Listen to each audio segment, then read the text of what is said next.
Kembali lagi dalam Learn with Henry.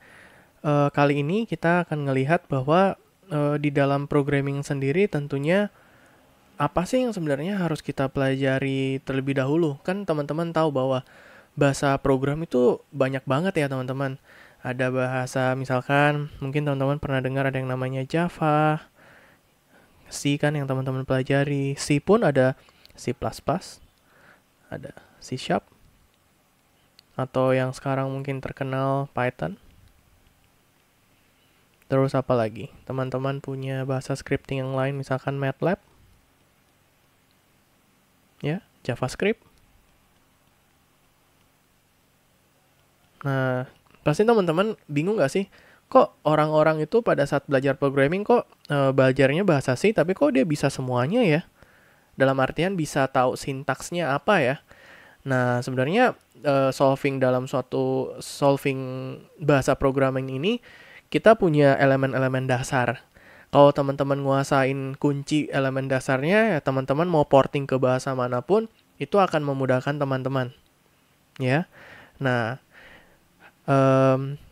hari ini ya, kita akan melihat bahwa di dalam programming ya, ada yang namanya sequence ya, sequence, selection, dan repetition.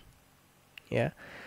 Sequence ini artinya ya teman-teman codingan itu akan dieksekusi baris per baris. Ya, dari baris 1 ke baris 2, ke baris 3, dan ada juga yang namanya penggunaan function. Cuma nanti teman-teman bakal belajar di beberapa pertemuan berikutnya, ya.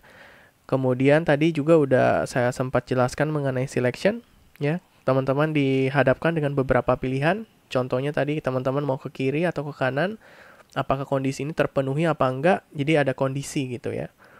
Repetition itu ada pengulangan. Oke. Nah, ini kalau tadi dikatakan sequence itu harus adalah konsekutif. Ya. Jelas ya. Misalkan line 1 apa, line 2 apa, line 3 apa. Misalkan ini ada A, B, dan C. Berarti pada saat program ini jalan, dia akan execute A, B, dan C. Jelas ya, jadi dibacanya dari atas ke bawah. Oke. Nah, kemudian selection. Ya. Selection ini dikatakan bahwa akan ada beberapa opsi yang bakal teman-teman pilih. Ya, contoh.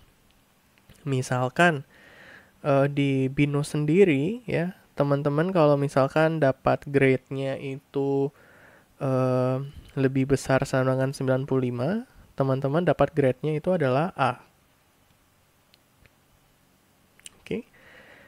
Dan kalau misalkan teman-teman itu grade-nya misalkan 80 ya. Sama ini 94. Ini adalah amin. Ya, jadi teman-teman ngelihat ya, di sini ada istilahnya ada kondisi-kondisi yang terpenuhi. Kalau teman-teman dapat misalkan 96, ya berarti grade-nya teman-teman adalah A. Oke, paham ya? Nah, di dalam menerapkan selection itu akan ada keyword yang namanya if, else. Ya. If condition A satisfy, makanya dia akan jalankan statement. Kalau enggak, kalau dia enggak memenuhi kondisi A, maka dia akan menjalankan statement B. Ya, kira-kira kayak demikian, teman-teman. Nah, ini kemudian ada lagi yang namanya repetisi. Ya. Repetisi ini bisa berulang ya beberapa kali. Ya. Yang teman-teman sudah pelajari tadi, yang sudah lihat ada yang namanya do while. Ya, ini masih ingat contohnya? Misalkan kita pengen bikin deret gitu ya. 2, 4, 6, 8, 10, 12, dan seterusnya sampai dengan 100 misalkan.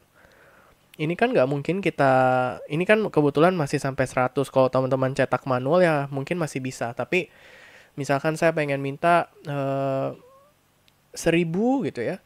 1000 deret bilangan plus 2. Ya ini bilangan, anggaplah ya bilangan genap ya ini teman-teman ya. 1000 bilangan genap ya. Dan ini kan nggak mungkin kita cetak satu-satu gitu dan kita pikirkan oh habis 100 apalagi ya 102, 104.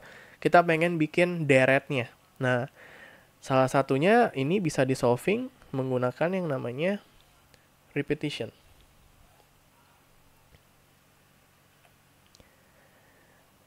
Nah, tadi udah belajar ya, teman-teman. Nah, tadi teman-teman sudah ngelihat ya gimana structure-structure di dalam sintaks bahasa pemrograman secara umumnya ya. Sekian tutorial kali ini. Sampai ketemu lagi di tutorial yang berikutnya.